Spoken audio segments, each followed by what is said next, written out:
जय हिंद दोस्तों, मैं सुरेंद्र आप सबका फिर से स्वागत करता हूं आपके अपने YouTube चैनल पर। तो जैसा कि आप लोगों को पता है कि मैंने कुछ दिन पहले आपको एक वीडियो डाली थी कि आप किस तरह से अपने ग्रुप डिस्कशन के टॉपिक खुद से तैयार कर सकते हो।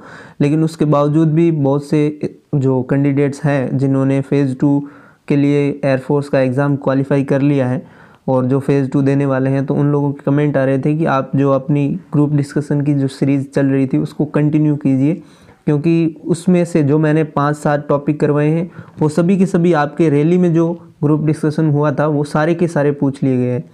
तो जो भी मैंने कुछ इम्पोर्टेंट आपके ग्रुप डिस्कशन के टॉपिक भी बता रखे हैं, तो अगर आपने वो टॉपिक भी नहीं देखे तो आप मेरे जो एयरफोर्स फ़ेज़ 2 के नाम से प्लेलिस्ट मैंने क्रिएट कर रखी है, आप चैनल पर विज़िट करके उसको अच्छे से देख लीजिएगा। ज़रूर आपको बेनिफिट मिलेगा अगर आप फ़ेज़ 2 का एग्ज़ाम देने जा रहे हो एयरफोर्स का, या फिर अगर आप इन फ्यूचर एयरफोर्स की तैयारी कर रहे हो और अभी से अगर आप सजग हो आपके जीडी के लिए, आपके ग्रुप डिस्कशन की तैयारी अगर आप अभी से कर रहे हो तो आप इन टॉपिक को नोट कर लीजिए। अदरवाइज़ जो भी पीडीएफ की लिंक मैंने डिस्क्रिप्शन में दे रखी है वहाँ से आप इसको डाउनलोड भी कर सकते हो।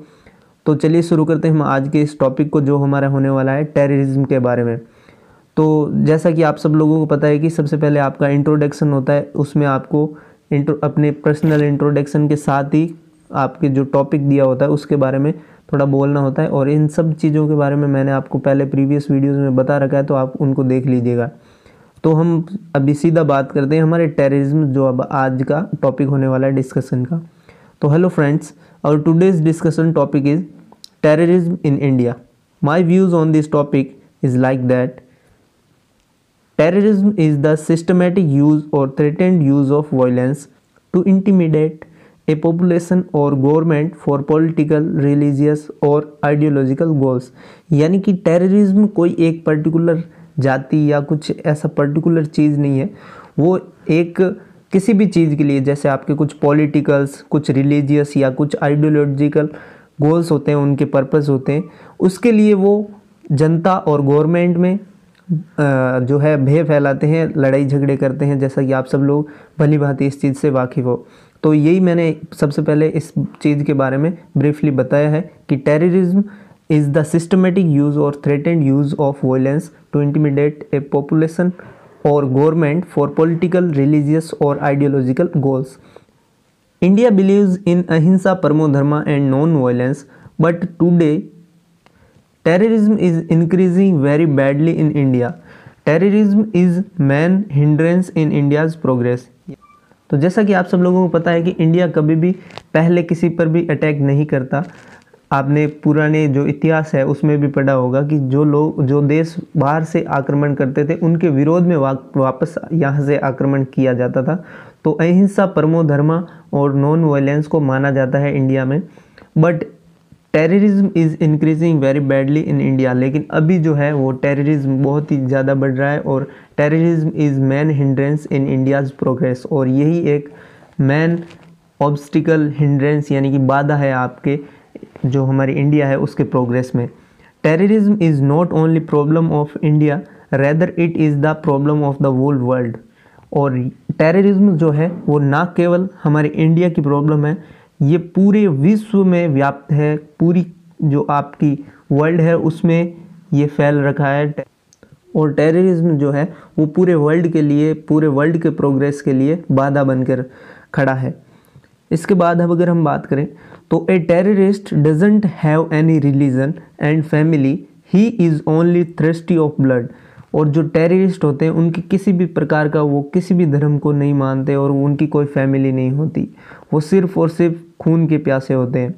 Main cause of terrorism is illiteracy, poverty, unemployment, reservation and lack of government efforts against it. और इन सभी जो टेररिस्ट होते हैं ये टेररिज्म को क्यों अपनाते हैं, उसके पीछे का मेन रीज़न होता है illiteracy, poverty, unemployment, reservation and lack of government efforts. यानी कि आपकी अशिक्षा, गरीबी, आपके बेरोज़गारी, फिर रिजर्वेशन और लैक ऑफ गवर्नमेंट एफर्ट्स। और इन्हीं सभी चीज़ों के कारण टेररिज्म जो है वो बहुत ही ज़्यादा फैल रहा है, या बहुत ही ज़्यादा इफ़ेक्ट इस चीज़ का हमको देखने को मिल रहा है। तो इन सभी चीज़ों के लिए हमें खुद को अवेयर करना होगा। Due to the poverty and unemployment people do wrong work because they don't get food for their survival. और इसी पॉवर्टी और बेरोज़गारी के चलते लोग अपनी जो है दैनिक जीवन की जो सामान्य ज़रूरतें होती है, भोजन पानी, उसकी व्यवस्था नहीं कर पाते। तो उसी चीज़ के अभाव के लिए वो इन रास्तों को अपनाते हैं। The effect of terrorism is very bad on every country. Now every country is facing the terrorism. और सभी कंट्री पर जो टेररिज्म का इफ़ेक्ट है वो बहुत ही बैड होता है, बहुत ही ख़राब होता है और सभी इस चीज़ को फेस कर रहे हैं। What to do? Our government should need some improvement in current system and try to give more focus on all these things. अब हमें क्या करना चाहिए या हमारी गवर्नमेंट को क्या करना चाहिए, तो उसके लिए आप वहाँ पर बोल सकते हो कि जो हमारा करंट सिस्टम है डिफेंस का, वो कोई उसको गलत नहीं कहता, बट उसमें कुछ इम्प्रूवमेंट करके इस चीज़ को और भी बेहतर किया जा सकता है। तो इसके लिए हमारी जो गवर्नमेंट है उसको करंट सिस्टम में कुछ थोड़ा इम्प्रूवमेंट करना चाहिए and try to give more focus on all these things.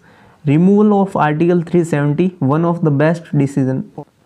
और आर्टिकल 370 का जो रिमूवल है वो one of the best decision है। आई थिंक मेरे हिसाब से ये एक बेस्ट डिसीजन था, इसीलिए मैंने यहाँ पर इस चीज़ को नोट डाउन किया है। ये आप पर डिपेंड करता है कि आप अपने वहाँ पर व्यूज़ जो है किस तरह से रखते हो। फिर आपके the literacy rate of India is low so it create unemployment and poverty. और जो हमारी लिटरेसी रेट है वो भी इंडिया की कम है, तो इसके कारण बेरोज़गारी और गरीबी भी ज़्यादा फैलती है। To improve the literacy rate, our country should give better opportunity in education field। और इसी चीज़ को बेहतर बनाने के लिए हमारी गवर्नमेंट को जो शिक्षा के क्षेत्र होते हैं वहाँ पर अधिक अवसर प्रदान करने की ज़रूरत है गवर्नमेंट को। And our government should make some strict rule against it and aware the peoples against it. और हमारी सरकार को कुछ स्ट्रिक्ट रूल्स बनाने चाहिए इस टेररिज्म के ख़िलाफ़ और उनको फॉलो करने के लिए लोगों को अवेयर करना चाहिए एंड उनको समझाना चाहिए कि ये किस तरह से बढ़ता है, किस तरह से हम इस चीज़ को रोक सकते हैं। तो इस तरह से आप वहाँ पर अपने कुछ पॉइंट्स जो है इनमें से कलेक्ट करके आप अच्छी तरह से वहाँ पर बोल सकते हो। फिर एंड में अगर आप बोलना चाहते हो तो बोल सकते हो, thanks for giving me a chance to express my view in front of you, thank you. तो इस तरह से आप वहाँ पर कुछ पॉइंट्स जो है वहाँ पर बोल सकते हो। अगर आपको एंडिंग भी करने को बोलते हैं जो आपको फाइनल में कि अब आप जो भी इसकी समरी है वो आप बता दीजिए एंड में, तो वहाँ पर आप सब कुछ बोलने के बाद बोल सकते हो कि thanks for giving me a chance to express my view in front of you, thank you. तो ये था आज का हमारा टॉपिक। तो आई थिंक आप लोगों को बहुत ही हेल्प मिलेगी इस टॉपिक को। तो अगर आप इसको लिखना चाहते हो तो आप लिख सकते हो, अदरवाइज़ अगर आप PDF भी डाउनलोड करना चाहते हो तो मैंने डिस्क्रिप्शन में लिंक दे रखी है और कैसे आपको डाउनलोड करनी है उसका तरीका भी मैंने एक लिंक में एक वीडियो में बता रखा था। उस वीडियो की भी मैं लिंक दे चुका हूँ डिस्क्रिप्शन में, आप डिस्क्रिप्शन में जाकर उसको देख सकते हो।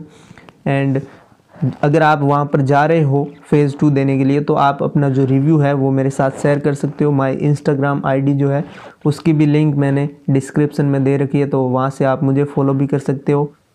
तो अगर आपको ये वीडियो पसंद आया हो तो लाइक ज़रूर कीजिएगा और अपने दोस्तों के साथ शेयर कीजिएगा, ताकि उनके भी अगर ग्रुप डिस्कशन की वो तैयारी करते हैं तो उनको भी कुछ हेल्प हो सके। और अगर आप इस चैनल पर नए हैं तो प्लीज़ इसको सब्सक्राइब ज़रूर कर लीजिएगा। और मैंने कुछ इन्फॉर्मेटिव वीडियोज़ डाल रखे हैं, वो आपको ज़रूर हेल्प करेंगे, तो मेरे चैनल पर विज़िट करके आप उनको भी अच्छे से देख सकते हो।